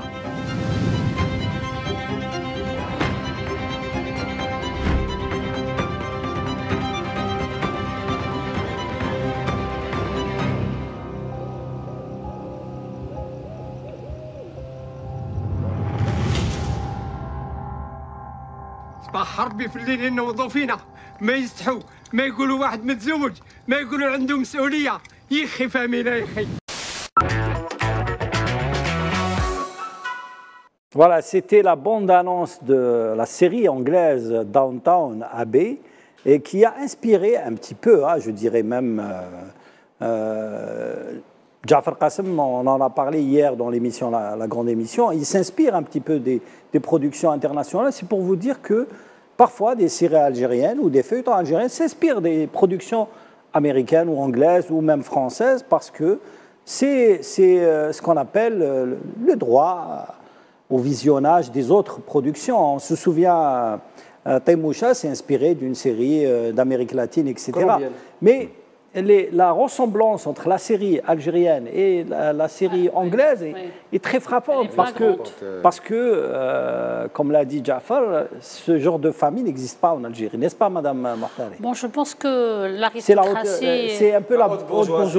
Le high level class n'existe pas en Algérie. C'est-à-dire l'aristocratie a existé plus en Angleterre. Elle est restée presque cloîtrée au contexte anglo-saxon, francophone aussi. Mais je pense qu'en Algérie, c'est des idéologies, c'est plus une bourgeoisie qu'une aristocratie. Parce que l'aristocratie, c'est même dans le mine, c'est-à-dire dans le... c'est le savoir-vivre. Voilà. C'est une culture. C'est le contexte, c'est même dans le contexte. C'est-à-dire que leurs habits, la façon de parler, c'est toute une éducation qui est c'est-à-dire imposée aux enfants. Par exemple, en Angleterre, il y a des traditions, il y a comment manger, comment s'habiller, comment parler. C'est presque une école. C'est lié à une monarchie. Bien sûr, une monarchie, bien sûr. Moi, j'aurais une intervention sur ça. L'aristocratie algérienne existe, mais elle a été détruite par la colonisation française. Voilà, c'est démontré par beaucoup de recherches. En fait, il y avait deux aristocraties. Il y a ce qu'on appelle une aristocratie d'épée, c'est-à-dire les djouad, et il y a ce qu'on appelle une aristocratie savante, c'est-à-dire un peu maraboutique. Et les deux grands symboles de cette aristocratie qui a été détruite, c'est l'émir Abdelkader pour l'aristocratie, on va dire, du savoir, et El Mouqalani pour l'aristocratie d'épée. Et cette aristocratie a été la victime, justement, de la guerre génocidaire qu'a menée le colonialisme français, au moins pendant les 40 premières années, c'est-à-dire de 1830 à 1871. Non, mais en Angleterre, c'est plus des rituels qui sont... Les rituels anglais sont restés... C'est différent. Il faut préciser une chose. Il y a beaucoup d'inspiration. La monarchie anglaise, qu'est-ce qui explique, par exemple, les visites de la reine Victoria, ou alors une fascination de la... Elle a visité la reine Victoria, elle a visité Sidi Abdelrahman. Exactement. Pas que elle. L'aristocratie française, à l'époque de Napoléon III, de l'empereur, était très fascinée par les traditions aristocratiques algériennes. Ça, c'est quelque chose qui est méconnu et c'est une des raisons de la confiscation des archives coloniales. Et pour ça, le travail de Jafar Qassem... Oui, très bien.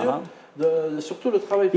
Pardon, Faisal, pardon. Hier, il a déclaré ceci, il a dit « j'ai pris le risque ». Parce que tu sais que le modèle n'existe pas. Donc, il a pris deux risques. Le premier risque, c'est de diffuser sur une chaîne qui n'est pas habituée à une série comique, c'était Samira TV. Le deuxième, c'est effectivement de présenter un modèle familial qui n'est pas connu. Oui, mais c'est bien. Mais c'est bien fait, c'est bien réussi. Dans le cadre comique, ça passe. Non, ça veut dire que dans la fiction, on peut tout se permettre. Dans la oui, tout à fait. On peut imaginer une famille aristocratique. C'est le parallèle de ce qu'on a dit tout à l'heure. Absolument algérienne. Je salue le travail des Jafar. Pourquoi? Parce que d'abord, au-delà du travail... Il y a un véritable travail sur le détail du décor. D'abord les costumes, parce que les costumes, si vous voyez, l'Azhor, c'est puis c'est le Mahi, Mabel Daoud, c'est le British Design. C'est le British Design. Non, mais c'est le patrimoine algérien. Exactement. C'est un code le patrimoine et le savoir-faire algérien en matière culturelle. Il a mis en valeur d'abord les costumes, ensuite les cuisines, parce qu'il parle de l'Eshta, de tout à fait, la culture culinaire algérienne. Il met en valeur la musique, parce que l'Azhar chante de l'Andalou, etc. Tout à fait. Ça veut dire qu'il y a une tradition, un enracinement.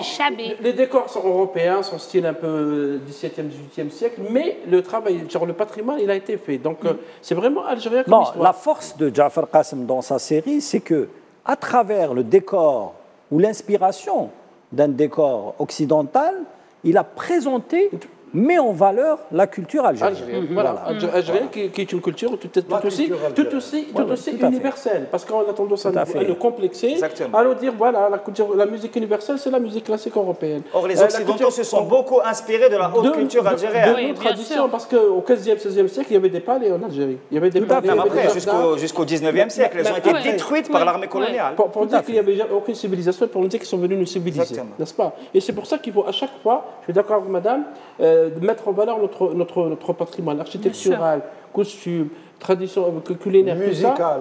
Musical, bien sûr, musical. Et je salue d'ailleurs la présence de la musique algérienne dans les dramas algériens. Enfin, on écoute du Malouf, on écoute du Chabi, on écoute de l'Andalou, on écoute dans nos dramas, notamment la série Barrani, je pense Loulia avec Zahi, etc.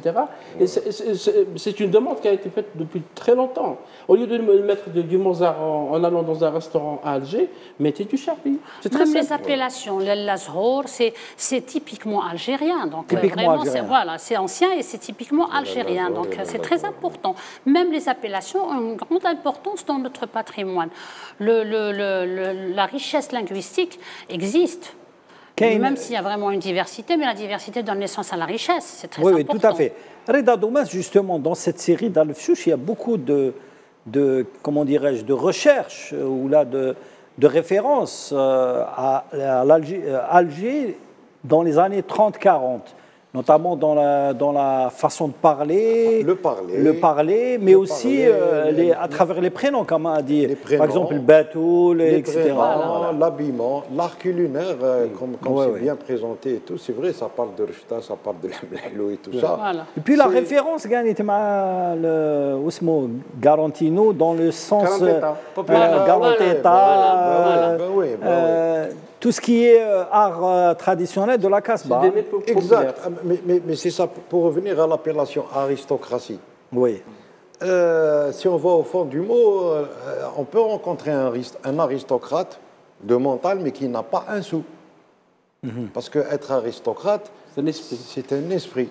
Voilà, bien sûr, c'est une éducation. Est-ce qu'avoir une villa qui ressemble à, je ne sais pas quoi, avec 5-6 étages, un manoir, est-ce qu'avoir une villa avec un manoir avec piscine, ça sous-entend qu'on est aristocrate? Moi, je ne suis pas sûr. D'accord. Je veux juste insister sur le fait qu'il a écrit toujours Lella. Le concept m'a plu, Lella. Parce qu'en Algérie, on évoque beaucoup Lella. C'est la dame qui a beaucoup de respect. Par exemple, en Égypte, on dit Sit. Madame. Mais par exemple, voilà, Si Mahidine. Par exemple, en Syrie, on dit Khanoum. Khanoum, c'est la femme qui a beaucoup de classe. Donc ici, Lella, c'est vraiment beaucoup de classe ou beaucoup de pouvoir dans la famille? Le Khanoum, c'est beaucoup de classe. C'est comme c'est elle qui gère la famille. Par exemple, Keltoum, on l'appelait Sit parce que c'était quelqu'un de très vénéré en Égypte. Donc ici, Lella, elle a beaucoup d'importance parce que Lella, en Algérie, ça donne une certaine supériorité, une splendeur. Donc c'est vraiment beaucoup de classe. Donc c'est typiquement algérien, comme par exemple Fatma Soumer. Même, c'est-à-dire les martyrs, on dit, par exemple, parfois on les close avec Lella. Donc ça, c'est typiquement historique et algérien. Ça part de notre patrimoine. Contre, et là, je salue l'idée parce que c'est très important. Par contre, si Salim, la notion d'aristocratie, elle existe bel et bien, peut-être moins dans les grandes villes, dans les grandes cités, mais dans le monde rural, on a une noblesse, une aristocratie rurale chez beaucoup de familles dans l'Algérie profonde. Bien sûr. Un savant, bien sûr. La steppe Cayenne. تروح القصور في الصحراء كاين تروح سي تري كاين un savant qui considéré comme كاين un savant في les années 50 qui considéré comme l'un des disons les meilleurs savants à l'époque au début pendant la colonisation, c'est Ben Cheneb. C'est le seul diplômé de la Sorbonne qu'on retrouve dans les livres de l'université française. Avec sa tenue traditionnelle. C'est une femme.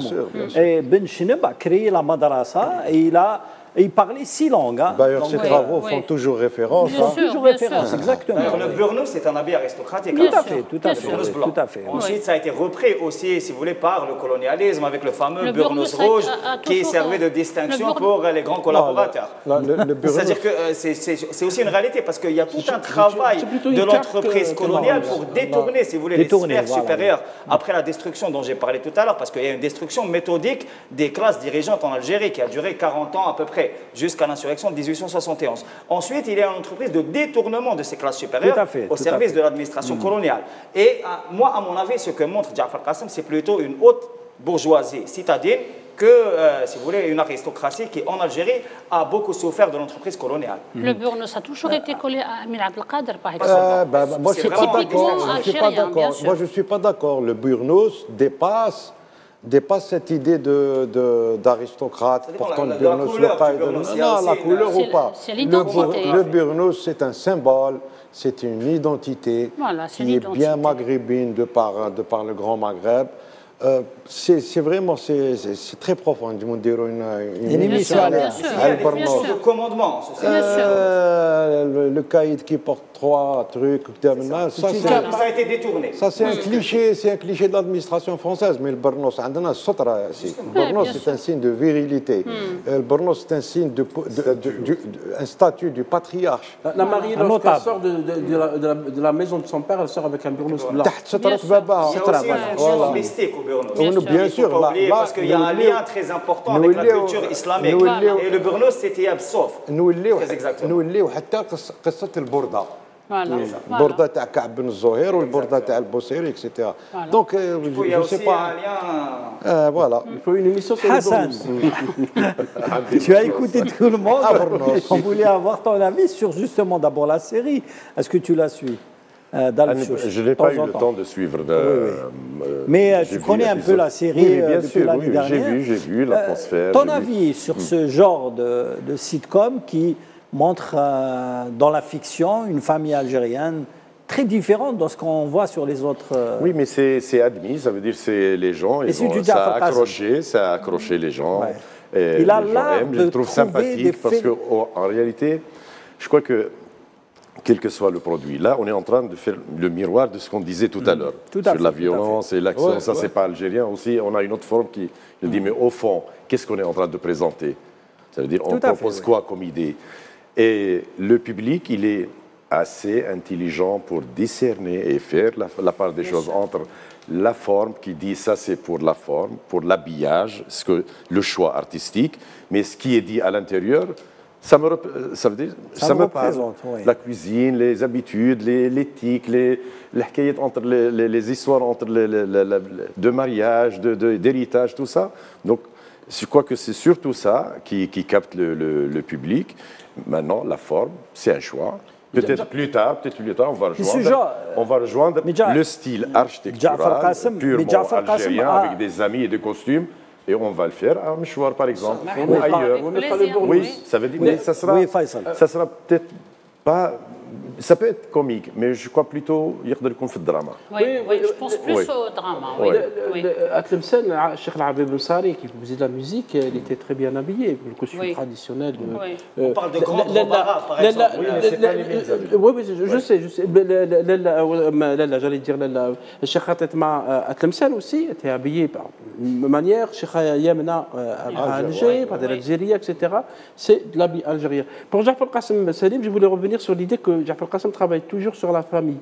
Tout à fait. L'unité dramatique, elle est la même. Ça veut dire que c'est la maison où il y a la famille. Jafar Jam'i Family, Nassim City, etc. Même Ashur al-Ashra. Oui, et quand on travaille sur l'idée de famille, c'est très facile de mettre beaucoup de choses. C'est une technique, c'est un choix. Et de mettre en valeur des discours, des chansons, des paroles, des mets, etc. Et je pense que je suis d'accord avec Hassan sur cette idée qu'on a présenté une forme qui peut-être n'est pas algérienne, aristocratie, etc. Mais le résultat, je pense qu'il est bon, parce que même le public accroche. Bon. C'est une série qui est très suivie, qui est très on a soulevé ce débat, c'est beaucoup plus pour voir sur quoi on s'inspire. Ashur al-Ashar est inspiré de la série Camelot. Camelot, qui est une série sur la période du Moyen-Âge en France. Qui elle-même s'inspire des chevaliers de la table ronde. Exactement.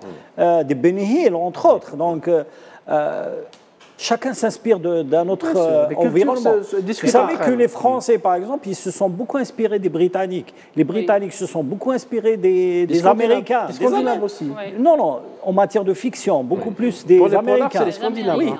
Donc, il y a quand même de la création, on voit dans notre audiovisuel. Ça existe d'ailleurs.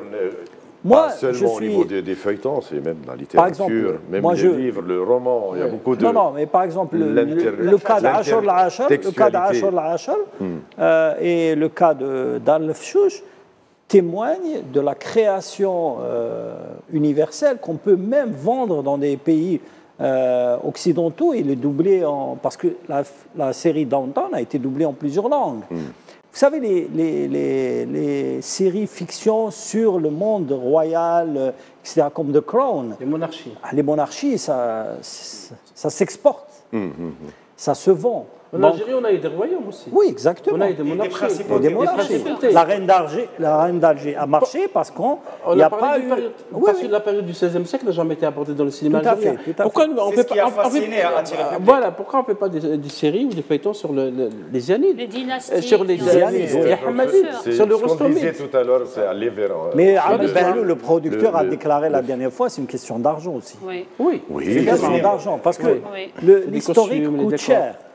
Parce qu'il y a le costume, il y a le décor, il y a il y a un premier investissement qui est en amont, ça veut dire construire des décors ou cibler une région ou un endroit où on peut tourner ou construire carrément des décors, ensuite ça devient répétitif. Par exemple, on exploite cet espace comme ça se passe en Turquie ou ailleurs. Par exemple, le projet L'émir Abdelkader tarde à être lancé ou à être réalisé parce que justement on a peur de faire quelque chose qui n'est pas à la hauteur de l'émir, parce que l'émir demande des moyens énormes, demande un investissement en matière de décor, de costumes. Le scénario, ce n'est pas un problème parce qu'il y a l'histoire. Mais il y a une histoire qui est tellement riche que c'est difficile de la résumer. Il faut faire des choix. Il suffit. Moi, je me souviens, il faut faire un feuilleton. Je me souviens. Non, par exemple, non. Il y a beaucoup de. Il y a un producteur qui a dit voilà, L'émir Abdelkader mérite une série sur Netflix. C'est ça. C'est ça. Pourquoi? Parce qu'il a vécu sur 3. C'est un personnage universel. Plusieurs saisons. Plusieurs saisons et vécu sur plusieurs. C'est l'un des premiers grands personnages universels. Il faut arriver à dire ça. On peut démarrer du fait qu'il a sauvé des chrétiens à Damas. À partir de là, on peut démarrer et raconter son histoire. Écoute, le film Bouamama, il n'a pas montré toute la vie de Bouamama, il a montré la dernière, une facette de Bouamama avec la résistance. On n'est pas obligé de montrer toute sa vie tout de suite, c'est-à-dire que la série peut se développer à fur et à mesure. Ça aurait pris beaucoup trop de temps, parce que pour parler de Bouamama, il faut parler de la grande tribu des Ouled Sédéchir, qui est aussi une tribu aristocratique d'épée, qui a toute une histoire très importante. C'est pour ça que c'est difficile de résumer de manière scénaristique. Il faudra faire d'après moi, il faudra faire le sous-titrage. Maintenant, c'est devenu vraiment très important. C'est-à-dire que si on fait un film sur l'Amir Abdelkader, il faudra que tout ce qui est écrit en arabe, qui est parlé en arabe, soit traduit en anglais. Parce que si on veut doublé en anglais. Ou doubler en anglais. Parce que si on veut vraiment exporter notre patrimoine, cette personnalité qui est vraiment connue mondialement, elle devrait être connue en anglais. Parce qu'aujourd'hui, l'anglais, c'est la langue universelle et puis c'est le key language. Donc normalement, même les films, par exemple, les dramas qui existent maintenant, je pense que le sous-titrage est très important. Parce que le dialecte algérien n'est pas très compris en dehors de l'Algérie. Donc, ça, c'est un autre débat, Madame Martel. Il y a différentes formes d'utilisation de la langue algérienne. C'est un autre débat. C'est un autre débat. On va revenir, Inch'Allah, la semaine prochaine ou à une autre émission. De toute façon, on a été très heureux de t'accueillir dans notre émission, Hassan, et on te souhaite beaucoup de succès dans ton parcours.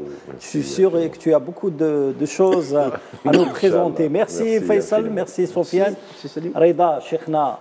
Un dernier mot, Barka, pour bien installer l'importance du burnos. Je reviens là-dessus. C'est très important. Mais brièvement, parce que l'émission est terminée. Brièvement, il y a notre sagesse populaire, qu'est-ce qu'elle dit? Elle dit que si le lion avait une toise en laine, très peu de personnes porteraient le burnos. Voilà. Merci beaucoup, Reda Doumas, Cheikhna. Merci à vous. Madame. Merci beaucoup à toute l'équipe. Voilà, l'émission Média Pro est à présent terminée. On vous souhaite une bonne fin de soirée. Ça et restez branchés sur Al 24 News.